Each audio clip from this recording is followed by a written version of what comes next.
Takbir.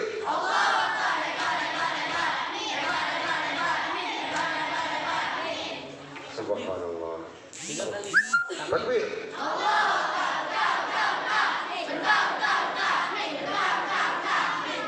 Apa lagi? Al-Quran. Khazanah kebajikan. Tadabbur Al-Quran. Masya Allah. Ini anak-anak calon-calon orang yang sukses semua. Kalau bukan kalian siapa lagi?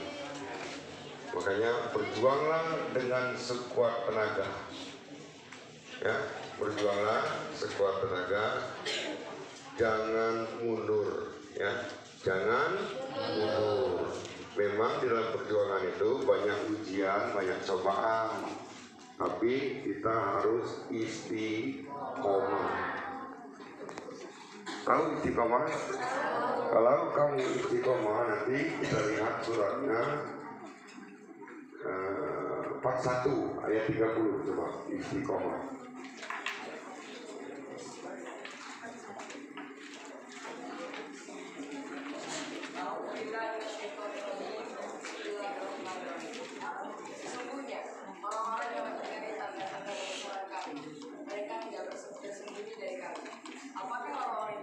Part 1:30. Suratnya 41 ayat 30. Sesungguhnya orang-orang yang berkata Tuhan kami adalah Allah, kemudian mereka meneguhkan pendirian mereka, maka malaikat mereka akan turun kepada mereka dan berkata, janganlah kamu merasa takut dan janganlah kamu bersedih hati, dan bergembiralah kamu dengan memperoleh surga yang telah dijanjikan kepadamu. Lanjut. Terus. Kamilah pelindung-pelindungmu dalam kehidupan di dunia maupun di akhirat. Di dalamnya surga, kamu memperoleh apa yang kamu inginkan dan memperoleh apa yang kamu minta.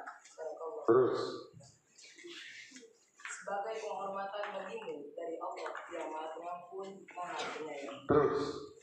Dan siapa yang lebih baik perkataannya daripada orang yang menyeru kepada Allah dan mengerjakan kebajikan dan berkata, sungguh aku termasuk orang-orang yang muslim dan berserah diri. Terus. Dan tidaklah sama kebaikan dengan kejahatan. Tolaklah kejahatan itu dengan cara yang lebih baik, sehingga orang yang ada rasa permusuhan antara kamu dan dia akan seperti teman yang setia. Terus.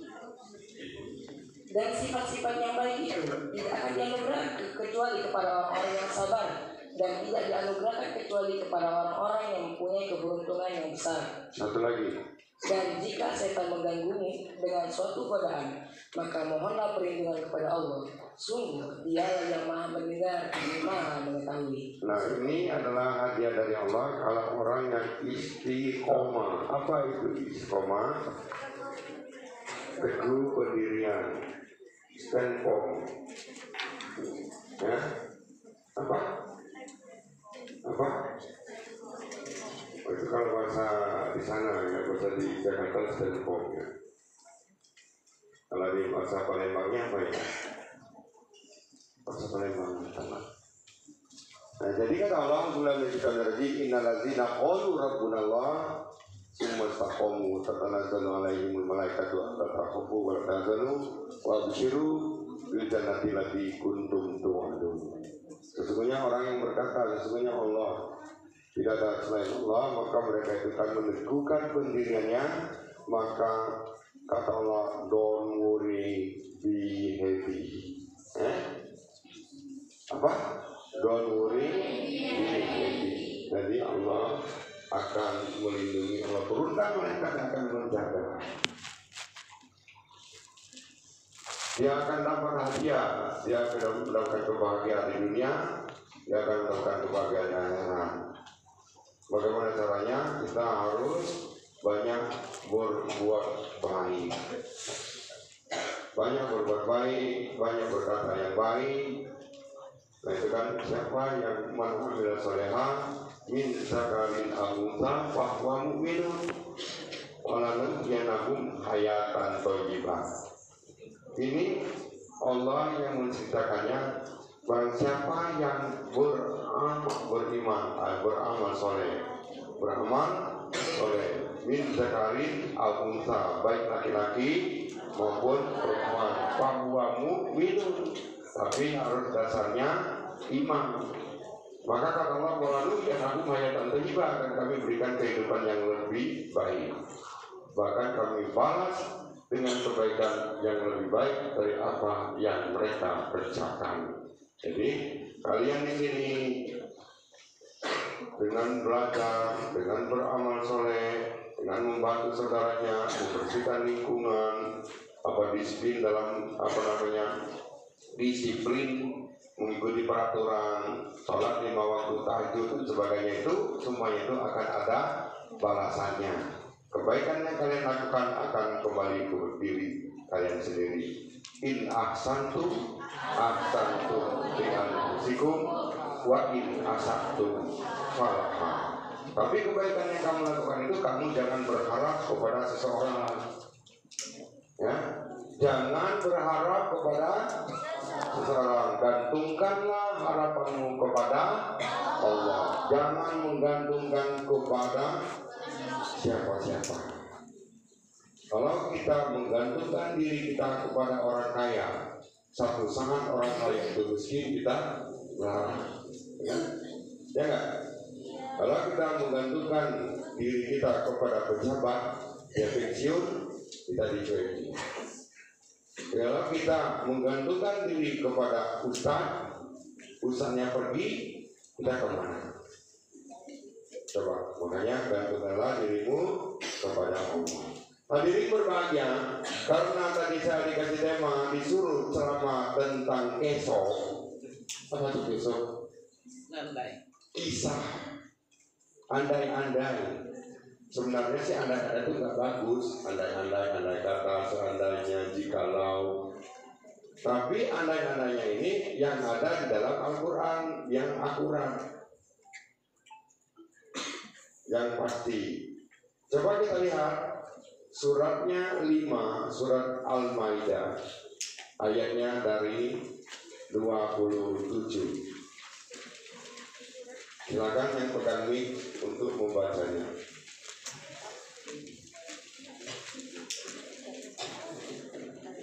Bismillahirrahmanirrahim. Dan ceritakanlah Muhammad yang sebenarnya kepada mereka tentang kisah kedua putra Adam.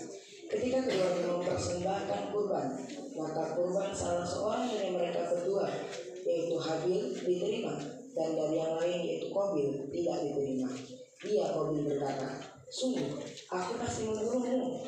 Dia Habil berkata, sesungguhnya Allah hanya menerima amal dari orang yang bertakwa. Hadirin berbahagia, kita awali dengan surat 5 ayatnya 27. Ini cerita anaknya Nabi Adam alaihissalam. Siapa itu Nabi Adam? Nabi Adam itu manusia yang pertama kali menghuni dunia ini. Dia punya istri nggak? Siapa nama istrinya? Siti Hawa. Tadinya sebenarnya Adam dan Hawa itu adanya di surga. Ada di surga. Kemudian karena dia membuat satu kesalahan, makanya kita kalau umpamanya kita punya salah, ya udah kita bertaubat, minta maaf. Karena Nabi pun punya salah, termasuk Nabi Muhammad punya salah mencuekin orang buta, termasuk Nabi Musa punya salah ditegur oleh Allah karena istrinya 99 orang. Oh banyak ya? 99 Nabi Musa. Termasuk Nabi Yunus lari meninggalkan kaumnya dalam keadaan marah. Akhirnya apa? Ditenggelamkan, dia tenggelam di dalam laut, ditelan oleh ikan Zunnun, ya kan? Nah ini ditegur oleh Allah. Kita kalau punya salah wajar kalau ditegur oleh atasan kita, guru kita, pembina kita, wajar. Dengan kesalahan itu kita akan bisa memperbaiki diri. Makanya Nabi Adam alaihissalam dia tadinya di surga, tapi ini sebenarnya skenario-nya Allah saja. Karena dia ingin menjadikan khalifah di muka bumi, dia ciptakan Adam. Kemudian Adam dikasih pasangan namanya Siti Hawa, turunlah dia ke dunia, tapi sebelum dia diturunkan ke dunia dikasih ayat dulu. Difirmankan adalah kita lihat suratnya 20 ayatnya 123. Surat 20 ayatnya 123.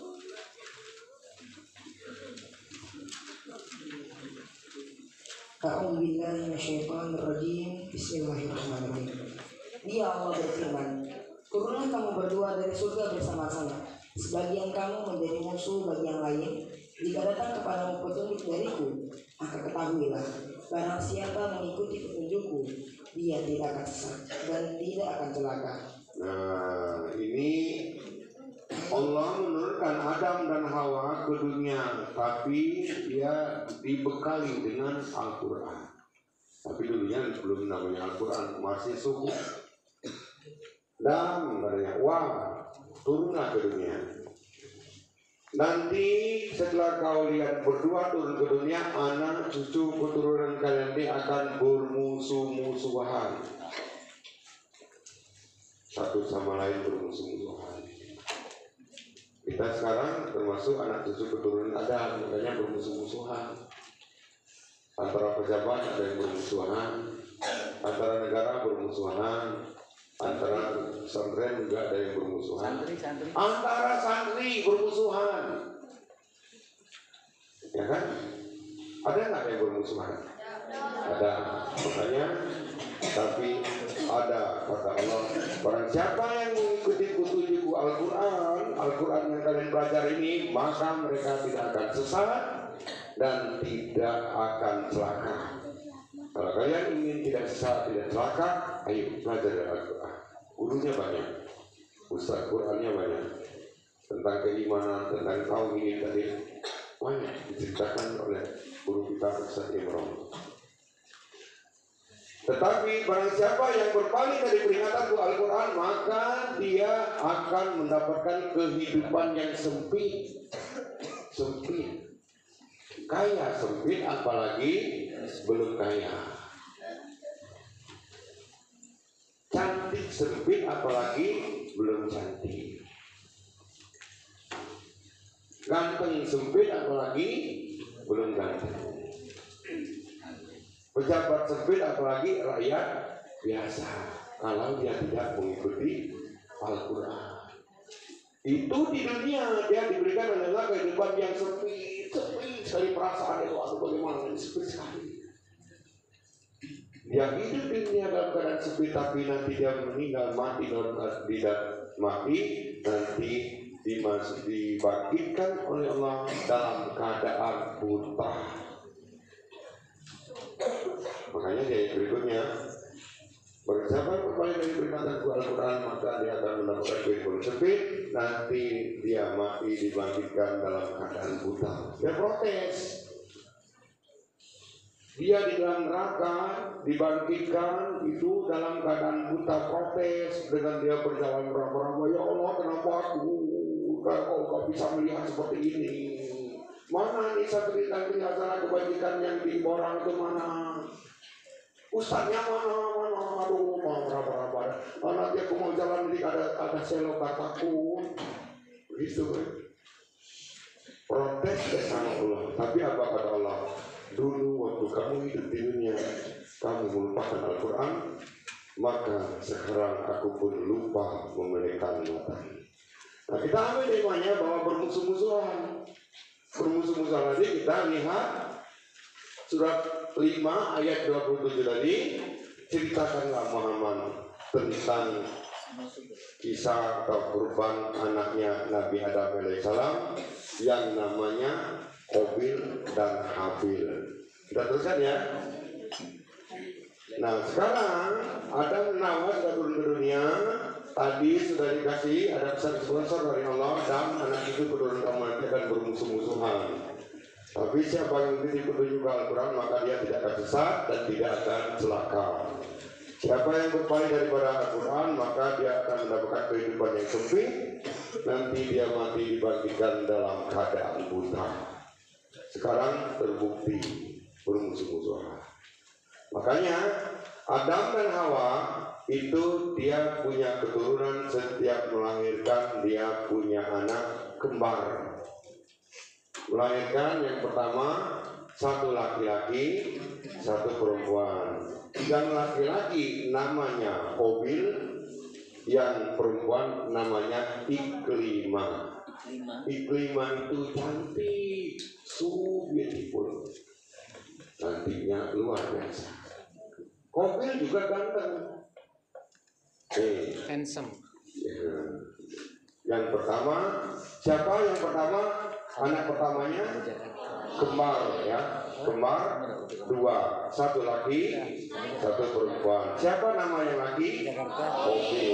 Siapa yang namanya perempuan? Iklima. Ada yang namanya Iklima sih? Ada yang namanya Kobil? Nggak ada. Nah itu. Kemudian melahirkan kedua kembar lagi. Satu Habil, satu Labuda namanya. Satu laki-laki, satu perempuan. Nah ini yang diceritakan dua ini. Diceritakan panjang sekali. Sifatnya berbeda.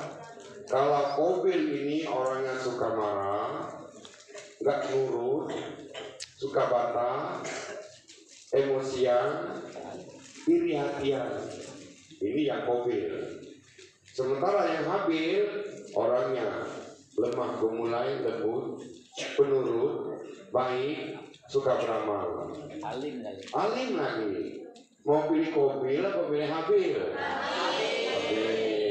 Makanya kalau santri itu ada yang pemalas, ada yang suka iri-irian, wajar.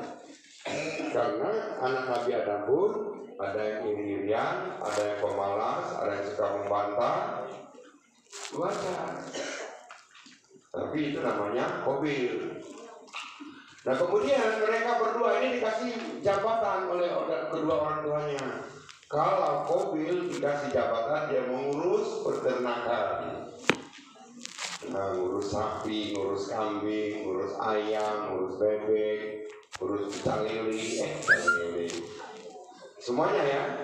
Sementara Kobil dikasih tugas mengurus perkebunan, pertanian, ya kebun cabai lah, kebun pisang lah, kebun mangga, kebun anggur dan bermacam-macam kebun.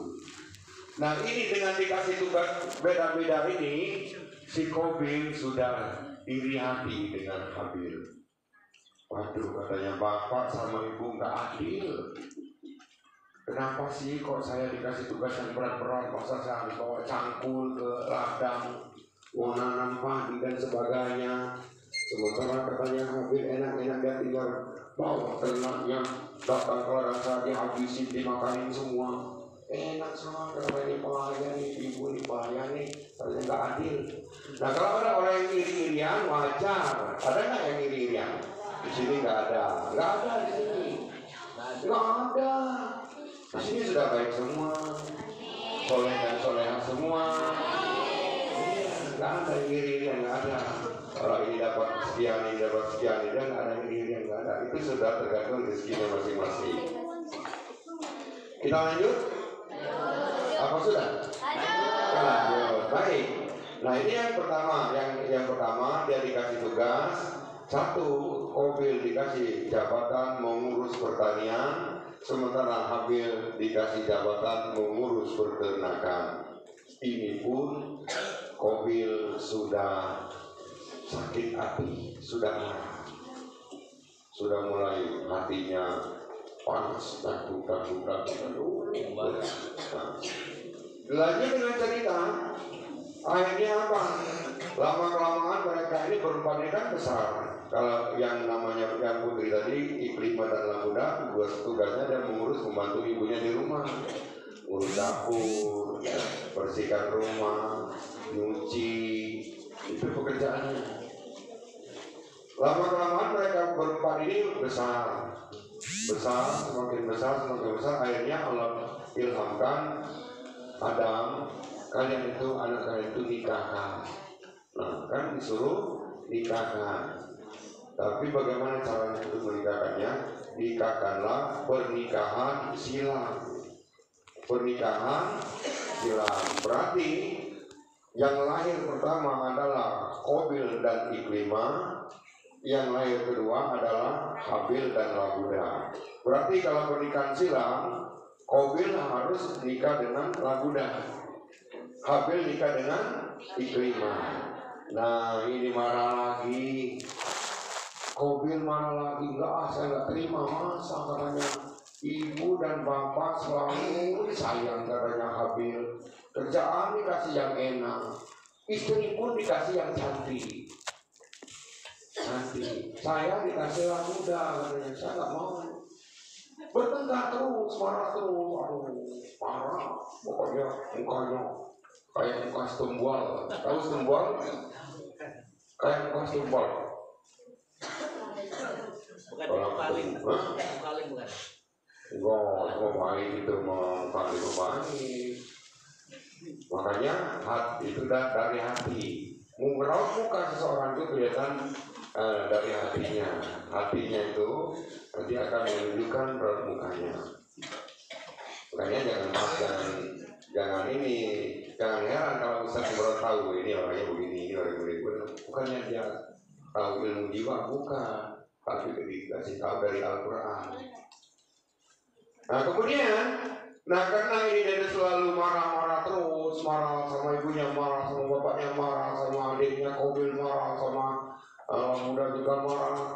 Aduh gimana nih kata bapaknya Nabi Adam, kita gimana nih ceritanya? Mau menikah aja dia nggak mau, dia maunya sama Ikrimah.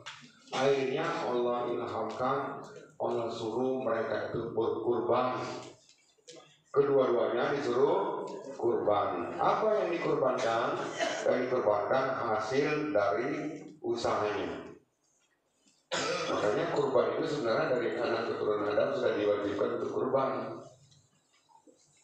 Kalau Qabil kurbannya dia pilih binatang pemilik peliharaan itu yang paling cakep, yang paling gemuk, yang paling sehat, yang paling disayang.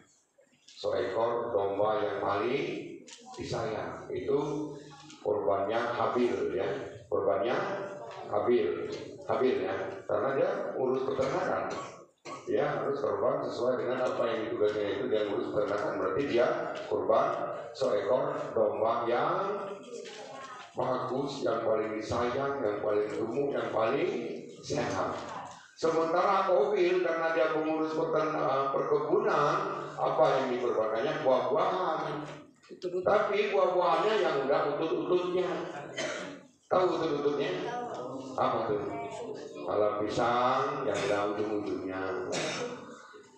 Kalau buah-buahan yang sudah busuk-busuk sebelah, bukan dimakan tupai, dimasukin ke dalam sarau atau apa dalam karung. Karena kedua orang tuanya sudah memerintahkan kalian itu harus berkorban. Dia sepakat dulu, ada perjanjian dulu, sepakat. Orang tuanya namanya siapa namanya tadi? Siapa nama orang tuanya? Nama orang tuanya bapaknya Adam, istrinya Hawa, kemudian anaknya Habil, Qabil, Ikrimah, Labuda. Itu dia ada membuat perjanjian dulu. Perjanjiannya, nih kalian berdua harus kurban. Nanti kurban siapa yang paling cepat diterima oleh Allah, itulah yang berhak menikahi Ikrimah. Kurban siapa? Ayo, kata si Qabil, ayo, siapa takut katanya. Memang gue takut sama lu. Kurban, kita kurban. Mereka langsung lihat aja nanti kurban siapa paling diterima. Ayo kurban saya katanya. Ya banyak, kamu kan cuma 1 ekor ya. Itu katanya, ya gak apa-apa, kata apa-apa. Ya udah kita jalanin saja, gak usah marah-marah, katanya kata Habil. Habil kan orangnya lembut, baik hati, gak palas, gak dendam.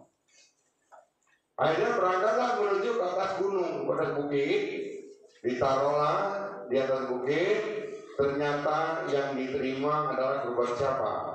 Yang diterima adalah kurban kurban Habil. Pak ditaruh langsung cus kayak ada sinar, hilang kambing kesayangan itu. Sementara kurbannya Qabil, lihat sampai sore masih di situ. Lihat lagi besok pagi masih di situ. Lihat lagi sampai besok sampai ulatan tetap berada di tempat semula. Berarti kurbannya Qabil tidak diterima. Intinya berarti orang tua kalau mau kurban harus ikhlas, jangan terpaksa. Ini ya kurban. Lanjut ayatnya dibaca. Tadi 27, sekarang 28.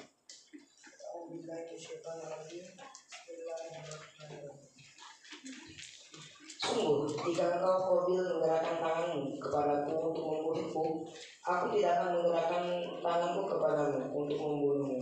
Terus. Aku takut kepada Allah, Tuhan seluruh alam. Terus. Sungguhnya aku ingin agar engkau kembali dengan membangun dosa, membunuhku dan dosamu sendiri. Maka engkau akan menjadi penghuni neraka, dan itulah balasan bagi orang yang zalim. Nah akhirnya karena ini tadi kurbannya yang diterima adalah kurbannya Habil, Qabil tambah sakit hati. Tambah sakit hati ya kesempatan setan. Setan semakin menumpuk di badan dia, korinnya itu kan semakin banyak untuk menggoda Qabil. Akhirnya apa? Qabil katanya. Masa katanya orang tua kamu begitu? Coba bayangin katanya. Kalau pekerjaan yang berat-berat dikasih orang tua, kemudian mau menikah pun, padahal iklim itu kan pasangan kamu, kembaran kamu lahir. Masa katanya dikasih sama adiknya? Ini kata setan. Makanya kalau ada bisikan-bisikan jahat itu adalah bisikan setan. Jangan mau ikutin setan. Terus gimana? Ya udah kau bunuh saja adikmu. Disuruh bunuh, makanya pikirannya terus mau bunuh. Makanya kita tuh ngomong tuh jangan suka yang jahat-jahat. Omongan harus yang baik. Kemarin kan sudah kita katakan, demi Tuhan langit dan bumi, apa yang terjadi pada dirimu itu sesuai dengan perkataan yang pernah kamu ucapkan. Kemudian surat 39 ayat 10 kemarin adalah ucapan yang baik dan amal soleh akan naik, ya kan? Naik kan? Ucapan yang baik, amal soleh akan naik. Makanya kita harus omongan yang baik. Kalau ditanya apa kabar? Alhamdulillah sehat, itu bagus. Itu semuanya doa. Nah kemudian diteruskan lagi ceritanya bahwa karena ini dia ingin membunuhnya, akhirnya si Habil adiknya pada satu hari dia izin sama orang tuanya, ayah katanya, hari ini saya mau berburu menjangan, berburu kijang atau berburu rusa. Sudah lama katanya pingin makan daging menjangan, pingin makan daging rusa. Ya udah kata bapaknya, nggak apa-apa, berangkatlah. Seharian dia berangkat berburu, bukannya tidak ketemu dengan buruannya ketemu, tetapi pas ketemu semuanya ini seekor rusa nih. Semuanya kalau mau pasti panah atau ditombak 99,9% dapat. Tapi apa yang terjadi? Pas dia mau nombaknya Bismillahirrahmanirrahim, datanglah anaknya, anak rusa datang mau minta makan sama ibunya. Dia melihat anaknya mau makan sama ibunya, nggak tega, dia mau melepaskan panahnya. Waduh, katanya kalau saya panah mati ibunya. Ibunya mati, anaknya kemana? Siapa yang ngurusnya? Siapa yang ngasihnya makan? Padahal dia masih bayi, nggak tega, nggak jadi. Cari lagi bulan yang lain, ketemu lagi, sama seperti itu juga. Berarti memang hatinya Habil itu hatinya lembut, nggak tegaan sama yang susah. Makanya kalau kita tidak tega dengan temannya, umpamanya temannya pulpennya hilang, Kita punya beban 2, nggak tega kalau dia nggak nulis, kita nyanyilah 1. Ya kan? Itu berarti hatinya sudah, itu tandanya imannya sudah diterima. Kalau imannya sudah diterima, berarti orangnya nggak tega, bukan raja tega, bukan raja tega. Kita teruskan.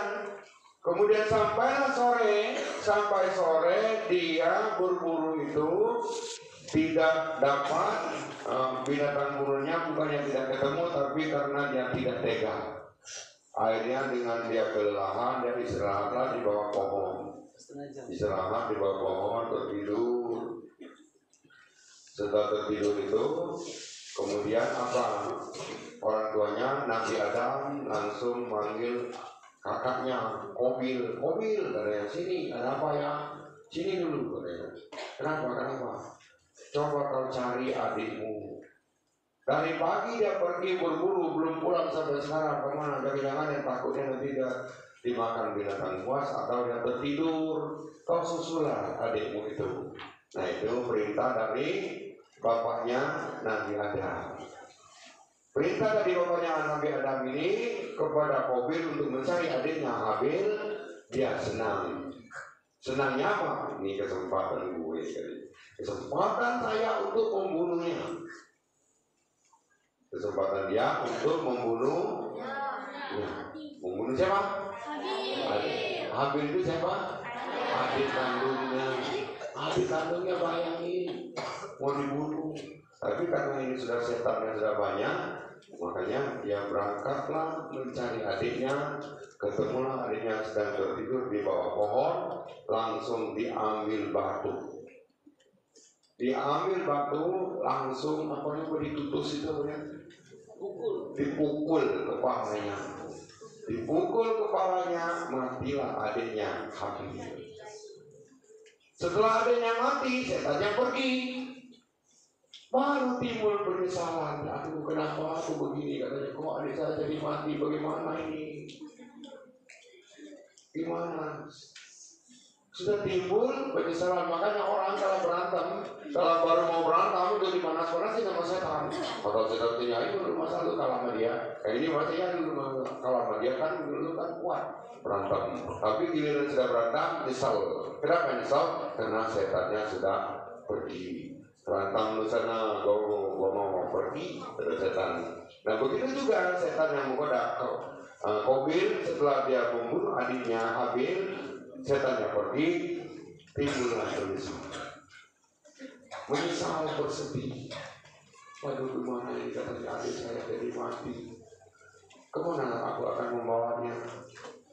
Dengan kesedihan, dibawalah ke sana kemari, keluar kampung, masuk kampung, keluar hutan, masuk hutan, tersiksa dia. Kenapa? Karena tersiksa karena dosanya. Tersiksa karena dosa. Maka dosa-dosa itulah yang membuat hati kamu gelisah. Dosa-dosa itulah yang membuat hati kamu gundah gulana. Kalau orang banyak dosa, nanti dia akan tersiksa hatinya. Kemudian apa lagi? Setelah itu baru dia sana kemari, keluar kampung, masuk kampung. Allah utus 2 ekor burung gagak berantem. Allah utus apa? Burung gagak berantem. Satu mati, yang satu naik tanah menguburkan yang mati itu. Nah, disitulah dia melihat, oh katanya begini ceritanya. Kalau tahu dari kemarin katanya saya nggak capek saya bawa adik saya nih ke sana kemari, dia udah mati, udah meninggal seperti ini, dikuburkanlah adiknya. Nah itu kita manusia menguburkan manusia, jasad manusia yang sudah meninggal itu kita belajar dengan guru, guru yang ngajarin. Tadinya nggak tahu. Teruskan ayatnya dibaca lagi, biar enak. Kira-kira cerita itu benar apa enggak? Nanti kan cerita aja nggak sesuai dengan ayatnya, takutnya salah. Coba lanjut baca artinya. Maka yang untuk membunuh saudaranya kemudian dia pun benar-benar membunuhnya, maka jadilah ia termasuk orang yang rugi. Kemudian Allah mengutus seekor burung gagak menggali tanah untuk diperlihatkan kepadanya, yaitu Qabil, bagaimana dia harus menguburkan mayat saudaranya. Qabil berkata, "Oh, celaka aku, mengapa aku tidak mampu berbuat seperti burung gagak ini, sehingga aku dapat menguburkan mayat saudaraku ini." Maka jadilah dia termasuk orang yang menyesal. Sadaqallahul azim. Hadirin berbahagia, makanya itu benar kan? Manusia menguburkan jasad manusia yang sudah meninggal berasal dari burung gagak. Akhirnya karena Habil telah meninggal dibunuh oleh Qabil, kakaknya, Qabil ini merasa berdosa. Makanya Allah turunkan larangan dosa orang yang membunuh orang. Ayat berikutnya. Lanjut. Oleh karena itu, kami tetapkan suatu hukum bagi Bani Israel, bahwa barang siapa membunuh seseorang, bukan karena orang itu membunuh orang lain, atau bukan karena berbuat kerusakan di bumi, maka seakan-akan dia telah membunuh semua manusia. Barang siapa memelihara kehidupan seorang manusia, maka seakan-akan dia telah memelihara kehidupan semua manusia. Sesungguhnya Rasul kami telah datang kepada mereka dengan membawa keterangan-keterangan yang jelas, tetapi kemudian banyak di antara mereka setelah itu melampaui batas di bumi. Hadirin berbahagia, makanya Allah turunkan hukuman larangan membunuh. Dosanya orang yang membunuh satu orang bukannya karena orang itu membunuh orang lain atau berbuat zolim atau berbuat kerusakan di muka bumi. Bayangin dosanya. Satu orang yang dibunuh dosanya sama dengan membunuh seluruh manusia di dunia ini. Dosanya. Namun sebaliknya, barang siapa yang memberikan kehidupan, menghidupkan, memelihara satu orang disekolahkan, dikasih makan, dikasih tempat tidur, dikasih pakaian, sama dengan pahalanya memelihara orang seluruh dunia. Kalau 300 orang yang disekolahkan, yang dikasih pendidikan, kasih makan, kasih tempat tidur, 300 orang, kira-kira berapa? 300 dunia. Masya Allah. Luar biasa itu soalnya. Makanya di sini ceritanya Habil dan Qabil, anaknya Nabi Adam alaihi salam. Coba kita ulang. Anaknya Nabi Adam yang diceritakan di dalam Al-Quran ada berapa? Berapa?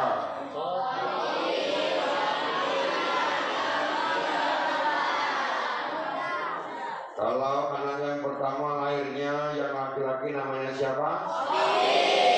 Yang perempuan? Kalau anak yang kedua lahir? Yang perempuan?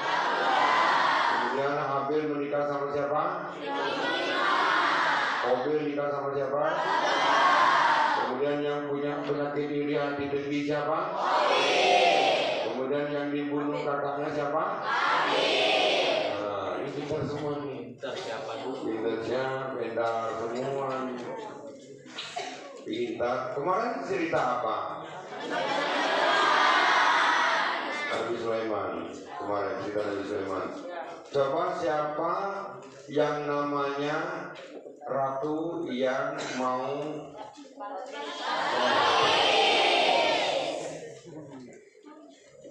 kemudian siapa yang bisa memindahkan singgasana Ratu Balkis sebelum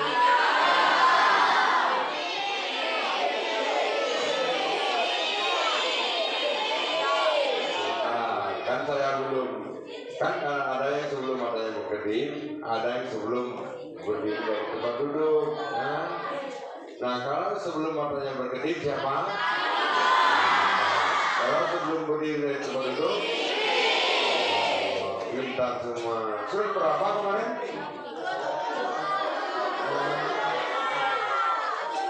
Suratnya 27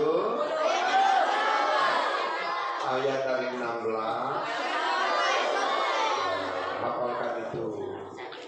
Kemudian Pak, yang ini seumpamanya yang Yang kata Nabi Sulaiman, haza min fadli rabbi liya beluani an ashkur an akur. Pas ayat berapanya nih? Ayo, pas ayat berapa?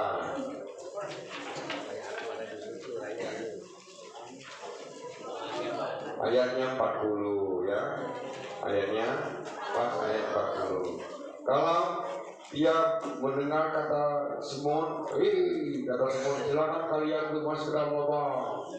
Nanti tentang Sulaiman dan temannya kalian ini menginjak kita langsung mengucapkan 27 16 apa bunyinya? Ayo bunyinya auzubillahi minasyaitonir rajim rabbi auzi'ni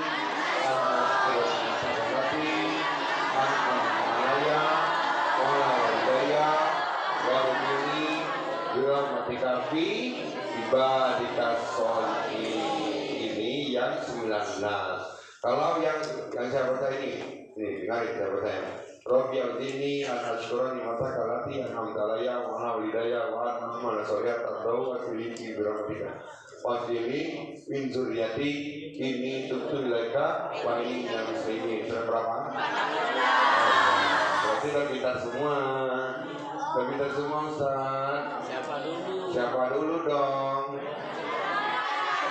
Siapa dulu dong guru tahfiznya? Ustaz Pandi. Ganteng lagi ya? Ganteng lagi. Jam berapa sekarang? 8:47. Sampai jam berapa Ustaz? 7. Jam 10 boleh? Enggak, saya juga ada acara lagi. Dikit lagi ya. Dikit lagi. Hadirin berbahagia anak-anak. Yusuf panjang. Jam 12 nanti. Nah, saya akan cerita. Ini anak-anak muda, masih muda kan ini? Pemuda, apa masih anak-anak? Saya akan cerita ada seseorang pemuda yang soleh. Pemuda ini, tapi ini ceritanya bukan di Quran Ustaz. Ceritanya bukan di Quran, ini cerita saja ya. Pemuda yang soleh, yang pintar, yang berilmu, tapi dia masih mau menuntut ilmu. Sehingga dia mengembara berangkat ke jalan kaki bawa ransel. Tahu ransel? Tapi nggak ada makanannya, kosong. Jalan, belum ada motor, jalan kaki. Lama-kelamaan kemudian dia karena kelelahan, dia ketemu dengan sungai, kemudian dia istirahat di pinggir sungai itu, dia cuci muka, wudhu, mau sholat. Tiba-tiba ada satu buah apel apa apel? Yang lagi hanyut, diambil, dimakan. Setelah memakan apel tersebut, dia baru ingat, astagfirullahaladzim, ini apel ini nggak mungkin buah apel itu nggak ada pohonnya. Dan nggak mungkin pohon apel ini nggak ada yang memilikinya, pasti ada yang memilikinya. Aduh, saya harus minta izin dan minta keikhlasan kepada orang yang mempunyai kebun apel tersebut. Akhirnya dia menelusuri sungai terus sampai ketemulah ke kebun apa? Apel. Satu susah ngomongnya ya. Apel atau apel? Apel ya, kebun apel. Langsung dia bilang, Assalamualaikum. Assalamualaikum. Ya, Waalaikumsalam. Ada apa? Pak, ini kebun apel Bapak ya? Ya, silakan. Saya mau minta izin, minta keikhlasannya Pak. Emang ada apa? Katanya. Pak, ya apa? Saya kan lagi kelelahan Pak. Pas lagi istirahat di pinggir kali. Kemudian ada buah apel Bapak ini yang hanyut, saya ambil. Kebetulan memang saya lagi lapar. Saya minta keikhlasannya, keriduannya Pak, ikhlaskanlah Pak, tolong untuk mengikhlaskan buah apel yang Bapak makan. Sebab saya ini pengembara, mencari ilmu. Nanti kalau apelnya ya Bapak nggak ikhlas, nanti ilmu bagaimana mau masuk? Nggak bisa katanya. Oh begitu ya, ya. Baik, Bapak mau mengikhlaskannya, asal ada satu syarat katanya. Ya Pak, syaratnya apa? Mau nggak kamu mengikuti caranya? Mau Pak, mau. Syaratnya kau harus menikahi anak gadis saya. Disuruh nikah sama anak gadisnya. Ya Pak, mau, asal Bapak mengikhlaskan saya mau. Tapi katanya anak gadis saya itu buta, bisu, tuli, lumpuh. Mau nggak? Hah? Mau? Ayo yang mau angkat tangan. 1, 2. Mau semua? Ya. Tapi dia buta. Tapi dia tuli. Dia bisu. Dia lumpuh juga nggak bisa jalan. Sehingga apa kata pemuda ini diam. Pemuda ini dia mikir dulu dia. Ya udah katanya jangan kelamaan mikir lah. Katanya kalau mau baru Bapak ikhlaskan. Kalau enggak Bapak nggak bakal mengikhlaskannya. Ya Pak katanya demi untuk Bapak mengikhlaskan buah apel Bapak yang saya makan, saya rela untuk menikahi anak gadis Bapak. Alhamdulillah kata Bapak. Ya udah kau panggillah anak gadis saya itu di pondok yang sana. Di pondok yang mana Pak? Di kampus 2. Kampus B. Oh kampus B. Di kampus B. Iya Pak. Setelah dipanggil di kampus B ternyata dulu assalamualaikum, waalaikumsalam. Kok bisa jawab salam saya katanya? Katanya tuli. Pak, iya Pak. Itu bukan anak Bapak, itu anak Bapak. Tadi Bapak bilang bahwa anak Bapak kan bisu, nggak bisa ngomong, nggak bisa dengar. Nah itu saya mengucapkan salam dijawab dengan suara yang nyaring merdu sampai menusuk hati saya. Segar nggak ngantuk. Masya Allah. Bapak bohongin saya ya enggak, katanya ini memang itu anak Bapak. Tadi Bapak bilang bisu, tuli, buta, lumpuh. Ini kok dia bisa melihat, dia bisa dengar, bisa ngomong. Gimana ceritanya Bapak bohongin ya enggak, katanya itulah. Akan Bapak ceritakan. Berarti kau adalah pemuda yang akan menjadi suami anak saya. Sebab saya tidak mau menikahkan anak saya kepada orang yang sembarang orang. Mau cari orang yang soleh, yang jujur, yang betul-betul baik katanya. Akan Bapak ceritakan. Anak gadis saya itu buta, memang buta matanya, dia tidak bisa melihat kebatilan. Kalau melihat yang baik-baik tidak bisa. Tuli dia tidak bisa mendengar omongan-omongan yang kotor, yang jorok, yang porno. Dia bisa mendengar ucapan-ucapan dengarkan Quran, dengarkan kebaikan-kebaikan. Kemudian apa lagi? Bisu. Dia tidak pernah ngomong kalau bukan omongannya yang baik-baik. Dia tidak pernah ngomongin orang. Dia tidak pernah ghibah.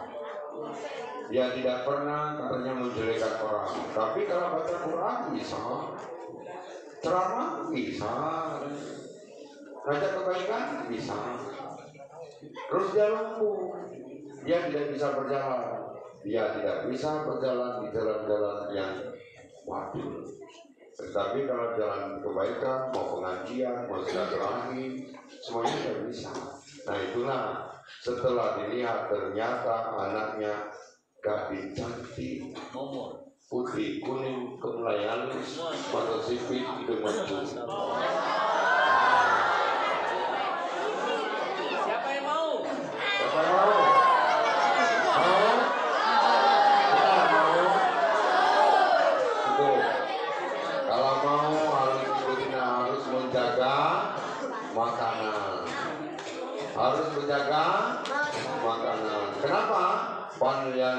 insanu ila ta'am. Dalam manusia menjaga makanan. Surat berapa? Ada yang tahu nggak? Bukan. Paling dulu insanu ila ta'am. Nggak tahu. Dalam manusia memperhatikan makanan. Ya itu namanya manusia makanlah makanan yang halal lagi baik. Al-Baqarah ayat Suratnya 80 ayatnya 24 coba. Walayul insanu ila ta'am. Hendaklah manusia memperhatikan makanan. Coba suratnya 80. Kalau tidak salah sebelum. Nah, benar. 80. Oh berarti ya bukan ayat 24 tadi kalau yang apa namanya makanlah makanan halalan. Toy Iban tadi surat 2 ya. Nah, terus kalau makanan yang halal atau iban itu apa kurimat selain kumul mai tertawa dan mawal injil itu surat berapa? Al-Maidah ayat 3. Nah makanya kalau kita ingin mendapatkan yang baik-baik kita harus menjaga makanan. Kenapa? Karena hadis mengatakan inna syaiton yajri lini ibni Adam majrot dam. Setan itu masuk ke tubuh manusia itu mempengaruhinya melalui darah. Darahnya itu dari makanan. Kalau makanan yang tidak halal maka setan masuk. Cara filternya makanan itu pertama kita dapatnya halal. Kedua keluarkan infak. Ketiga belanjakan dengan belanjaan yang halal. Keempat makannya kita izin sama Allah dengan menyebut Bismillah. Kelima jangan berlebih-lebihan. Ya.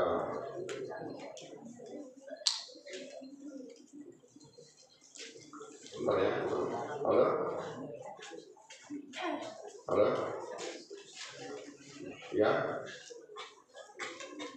Halo?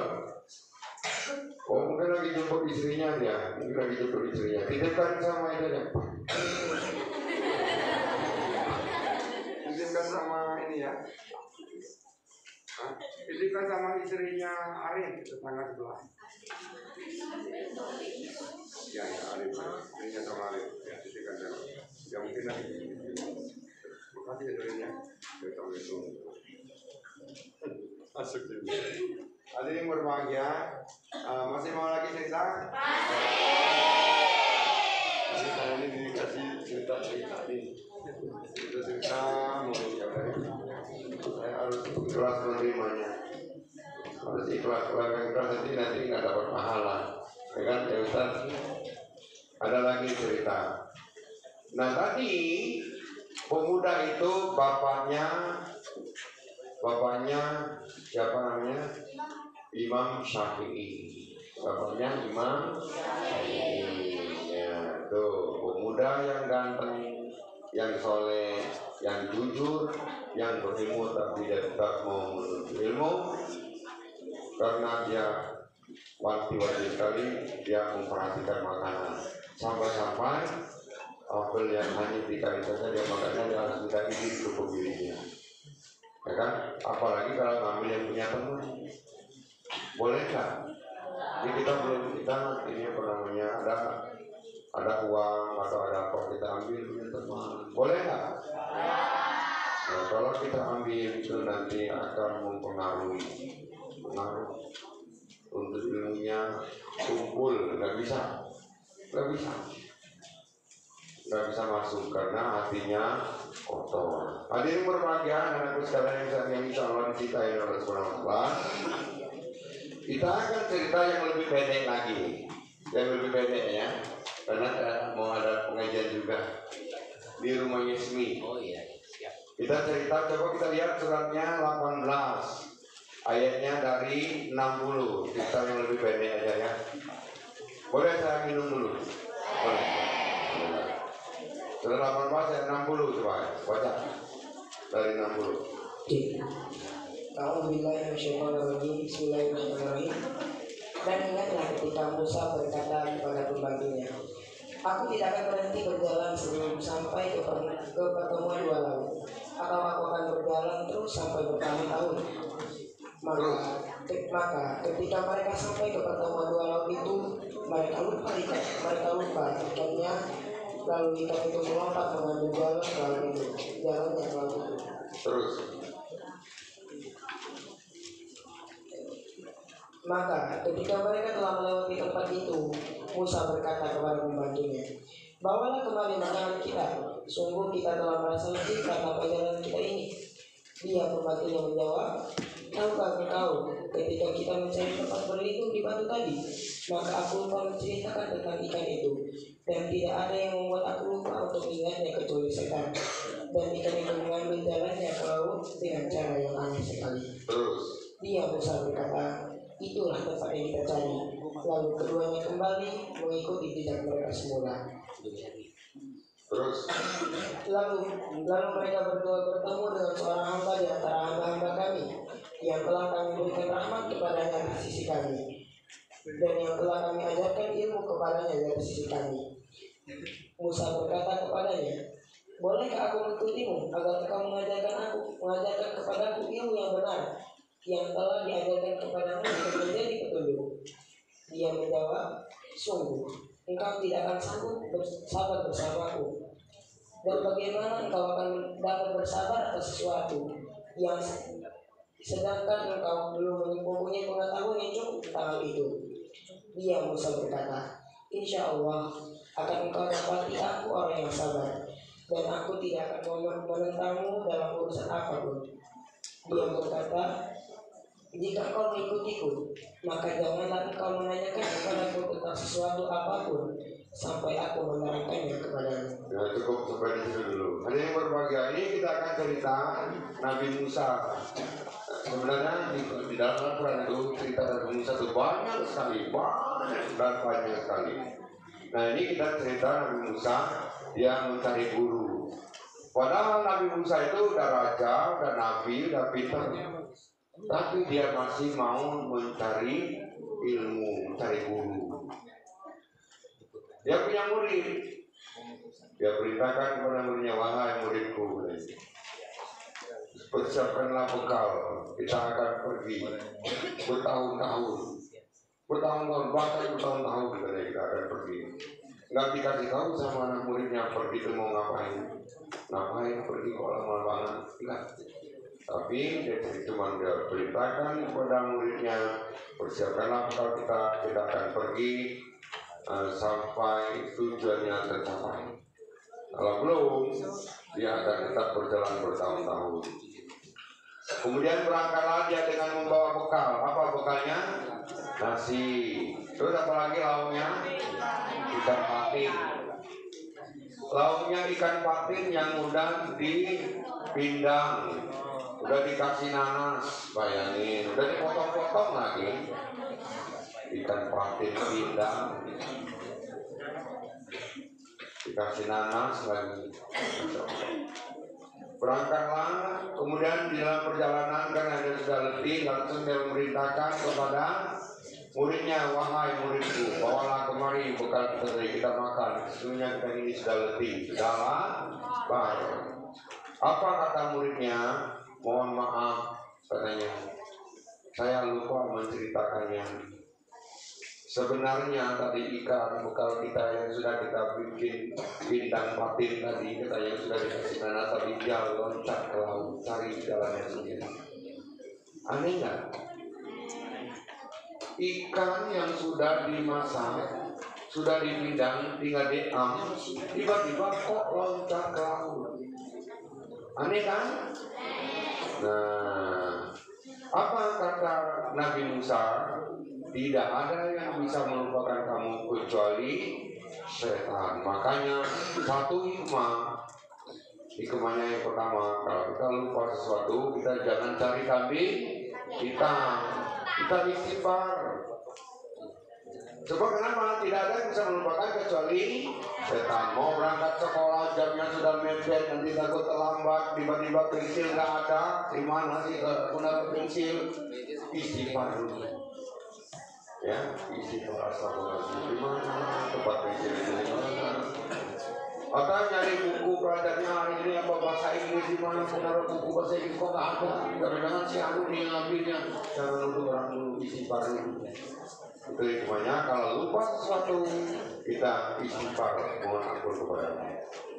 Nah kemudian diteruskan lagi, ayo kita kembali di mana tempat kejadian kata simulnya di tempat dua batu tadi tempat kita bertutur tadi. Disitulah ikan itu mengambil jalannya sendiri jalan ke laut. Nah kata Musa sebenarnya di tempat yang aneh seperti itulah yang kita cari. Ayo kita kembali. Balik lagi lah ya.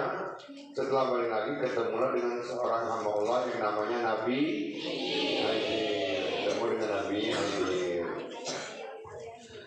Nah di sini dia minta kepada Nabi Khidir, katanya Nabi Khidir, saya ini sebenarnya untuk pergi itu memang ada sengaja.